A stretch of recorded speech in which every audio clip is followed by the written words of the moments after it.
Fala galerinha, tudo bem com vocês? Aqui é o professor Melk e hoje a gente vai trabalhar o tópico 10.5, efeito Doppler, beleza? Bom, o que consiste o efeito Doppler? É basicamente, tá, você se aproximar ou afastar de um emissor de onda sonora. A gente já viu, né, que emissores de ondas sonoras a gente chama qualquer objeto que consegue gerar sons. Tá? Então, a gente pode ter o efeito Doppler de baixa frequência, que é quando o emissor de onda sonora está afastando-se da gente, ou alta frequência, quando ele está se aproximando da gente. E aí, consequentemente, esse som vai chegar com uma alta intensidade até os nossos canais auditivos. Onde isso vai acontecer? O maior exemplo de efeito Doppler é quando a gente vai trabalhar com, olha só, o trânsito brasileiro ou qualquer outro tipo de trânsito, na qual a gente tem carros em alta velocidade ou ambulância passando pela gente. Tá? Quando um carro passa pela gente, a gente está parado na rua, o carro passa em alta velocidade, você consegue ouvir o barulho dele bem alto e conforme ele vai se afastando, esse barulho vai ficando mais silencioso até que ele some, esse som. Esse é o efeito Doppler. Ou até mesmo a ambulância. Quando a ambulância chega perto da gente, ela fica zum, zum, um barulho bem alto. Quando ela vai se afastando, esse barulho vai amenizando, amenizando, amenizando até que ele some.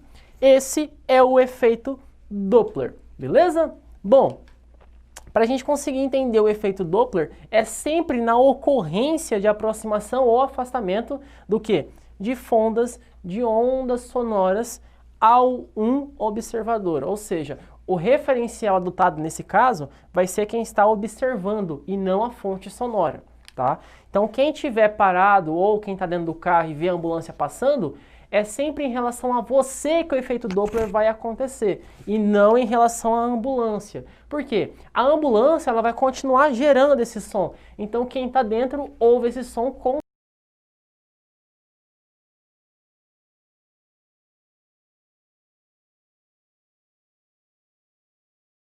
Então, o efeito Doppler é a ocorrência de ondas sonoras. A ocorrência das ondas sonoras, ela vai se dar exclusivamente a partir do meio que ela se propaga. Porque a gente sabe que o som é uma onda mecânica, toda onda mecânica precisa de um material para que se propague. E basicamente eu vou precisar do ar para que isso aconteça, tá? Então, para a gente calcular essa velocidade, eu vou utilizar o conceito que a gente viu no tópico anterior, que a velocidade de propagação de uma onda sonora vai depender do lambda, né, a amplitude do lambda, do comprimento de onda, né, do meu som, vezes a frequência. Lembrando que o lambda ele sempre vai trabalhar na unidade de metros, a frequência em hertz, tá? E a velocidade final vai ser dada em metros por segundos. Beleza?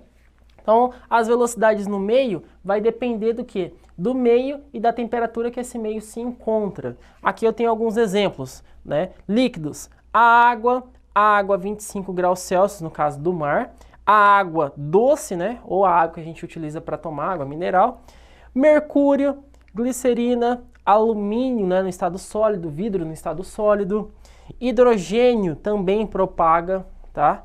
Hélio, ar, o ar comum que nós temos, e o ar a 0 graus Celsius. Tudo isso vai depender da temperatura que ele se encontra, mas basicamente para efeito de conta, a gente diz que o ar propaga-se, né? A velocidade no ar é de 340 metros por segundo. Porque tem lugares mais quentes e lugares mais frios. Então, para dizer uma média aí, adota-se 340. Se você for levar ao pé da letra 20 graus Celsius, a gente utiliza a tabela de 343 metros por segundo para que esse efeito se propague. Voltando aqui para as contas, tá? Olha só, quem está na frente do objeto que está se aproximando com o som, ou seja, o observador que está à frente desse som, ele vai ter uma onda, né, mais contínua. Quando esse som for se afastando, essa onda vai ficando mais espaçada, tá? E o próximo observador vai observar as ondas mais contínuas e mais próximas, né? Vai ter uma onda mais comprimida, beleza? E aí a gente vai calcular aqui, olha só, as relações matemáticas, que para a gente achar a frequência inicial de um efeito, eu vou ter que pegar a velocidade final menos a velocidade inicial desse cara, dividido pela velocidade final, multiplicado pela frequência. Que frequência é essa aqui? É a frequência que estava, tá? Final. É a frequência pós-observador. Depois que o efeito passou, o observador vai estar aqui, tá? E aí a gente vai analisar essa frequência aqui. É claro que essa frequência vai ser maior do que a frequência inicial, que era menor, porque você estava mais próximo, tá? Bom, pessoal, por hoje é só. A gente conseguiu entender as características do efeito Doppler. Aguardo vocês nos próximos tópicos e até mais, pessoal. Tchau, tchau.